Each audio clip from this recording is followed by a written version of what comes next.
What's going on, guys? Andrew Piluk Hockey here, back with another video. Today we're going to be discussing Jesse Puljujarvi and the fact that he is gone. He's gone to the top professional league in Finland, Karpat and Liga. Again, I always make sure I'm, correctly saying these things, so if I'm incorrect, I apologize. But we've seen this unfold time after time. I've made countless videos on this, and Jesse Puljujarvi is finally not playing with the Edmonton Oilers this season as we've all expected it would happen, whether or not it would be him going overseas or not being on the Edmonton Oilers via a trade.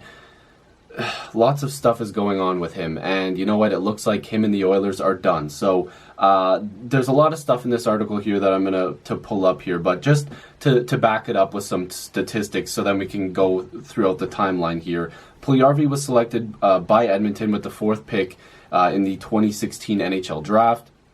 He had 9 points, 4 goals, and 5 assists in 46 games for the Oilers last season before having season-ending hip surgery. He's had that more than once now. He has 37 goals, 17 goals, and 20 assists in 139 career NHL games.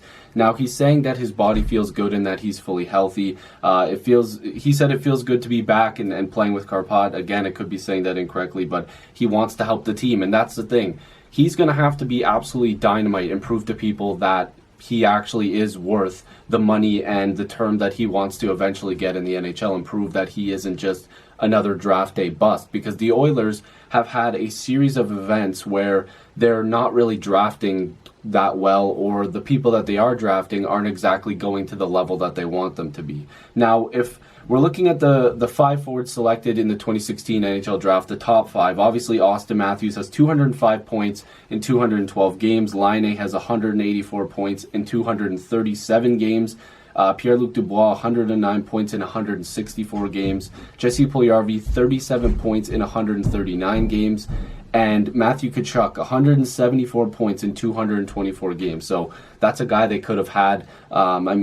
Listen, obviously scouts and everything like that, you're going through and you're not really sure who to pick at some points. But this was a big mistake by the Oilers, considering that it wouldn't have been that big of a mistake if they actually maybe put him in spots where he could succeed. He was up and down from the AHL to the NHL throughout his 3 years that he was in the NHL, and the process didn't work for him. He didn't end up, working out in Edmonton. Who knows if a trade happens, if he ends up working out for that team. Apparently there is interest, and the thing is, his agent, Marcus Lado, hopefully I'm saying that correctly, said, I guess they've talked in July, they talked about a contract, they talked about coming back, but Jesse Puljujarvi has said, he doesn't want to stay with the team, he needs a fresh start. And, I see both sides to this, because when Puljujarvi was up, he didn't really produce. But if you look at the flip side of that, it's like he wasn't exactly put in positions to succeed all the time. I said this, and I know people are going to disagree, but regardless, I was going to say, listen, Puljujarvi should be with McDavid for at least 15 to 20 games to just see how it would work out. If it's just brutal after 10 games or 8 games, then it's like, okay, we can't give him any more of a sample size, because it's even hurting McDavid, which I don't think it would. McDavid could carry me on a line and I'd probably still have 20 points. It's the thing is I don't think he really got that fair number 1 or number 2 chance. I feel like he needed more time. But at the same time, the Oilers also feel like when he was up, he didn't really take advantage of his opportunities regardless of where he was. So there's 2 sides to this.